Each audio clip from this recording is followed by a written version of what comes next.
बच्चों, हमने पिछले अध्याय में पढ़ा कि राम और लक्ष्मण ऋषि विश्वामित्र के साथ सिद्धाश्रम जाने के लिए तैयार होते हैं। उसके बाद क्या हुआ वह हम आज के अध्याय में पढ़ेंगे। विश्वामित्र, राम तथा लक्ष्मण सरयू नदी के किनारे किनारे चलते रहे दक्षिणी तट पर। राम लक्ष्मण ने एक बार भी पीछे मुड़कर नहीं देखा।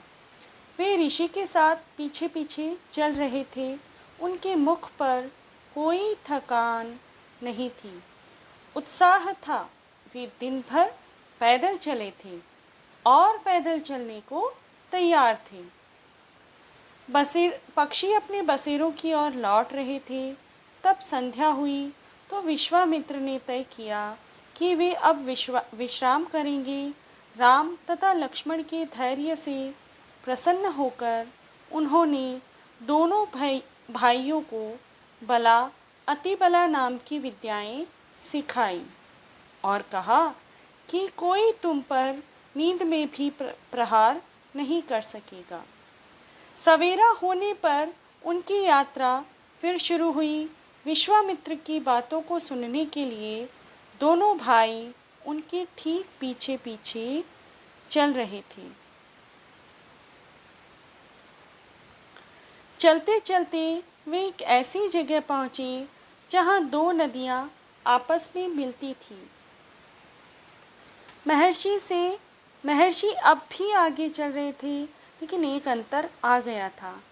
राम लक्ष्मण अब दूरी बनाकर नहीं चलते थे। वे उनसे वहाँ के लोगों के बारे में, आश्रमों के बारे में, ऐतिहासिक स्थलों के बारे में सुन रहे थे।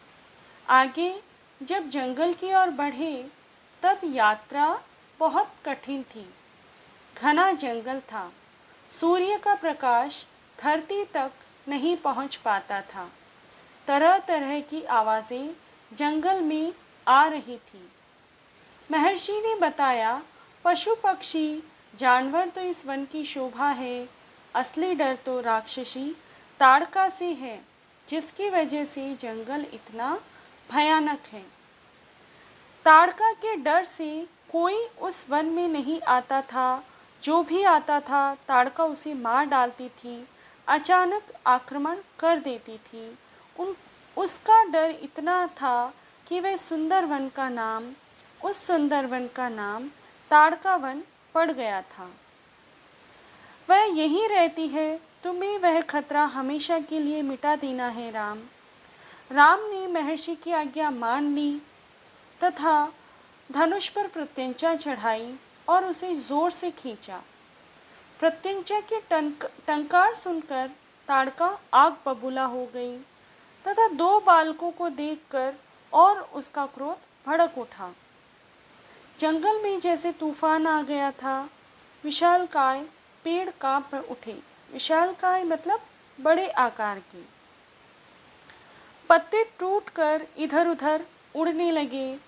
राम ने ताड़का को मार गिराया तथा अब वह वन ताड़का से भयमुक्त हो गया था। विश्वामित्र बहुत प्रसन्न हुए। उन्होंने राम को गले लगा लिया। उन्होंने दोनों राजकुमारों को कई तरह के नए अस्त्र शस्त्र, उनके प्रयोग की विधि बताई तथा उनका महत्व समझाया। रात्रि में उन्होंने वहीं विश्राम किया। महर्षि का आश्रम तो वहाँ से अधिक दूर नहीं था, लेकिन अब रात में यात्रा करना उनको उचित नहीं लगा। ताड़का मर चुकी थी, उसका भय नहीं था। तीनों ने रात वहीं बिताई ताड़का वन में, जो अब पूरी तरह से भयमुक्त था। सुबह जब उठे तो जंगल बदला हुआ था। भयानक आवाज़ें गायब हो चुकी थी। चिड़ियों की चहचहाहट थी, शांति थी। सिद्धाश्रम में जब वे लोग पहुँचे तब आश्रम वासियों ने उनकी अगवानी की। अनुष्ठान प्रारंभ होने के बाद राम लक्ष्मण ने तय किया कि वे अनुष्ठान पूरा होने तक सोएंगे नहीं।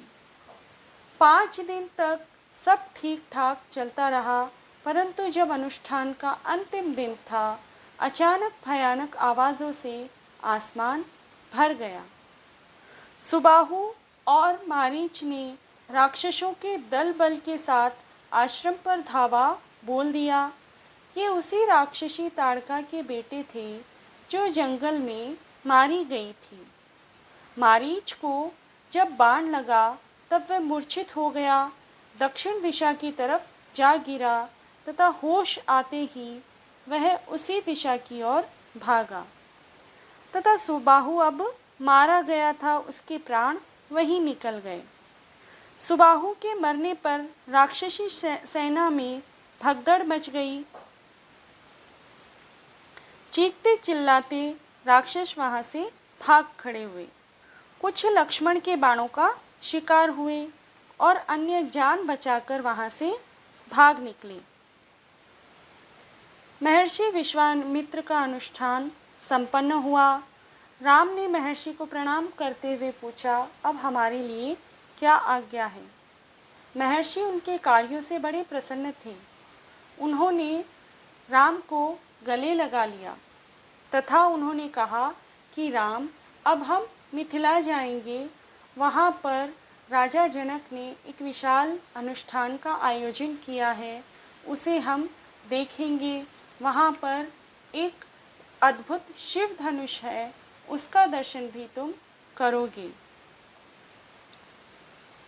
महर्षि विश्वामित्र राजा जनक के दरबार में पहुँचे।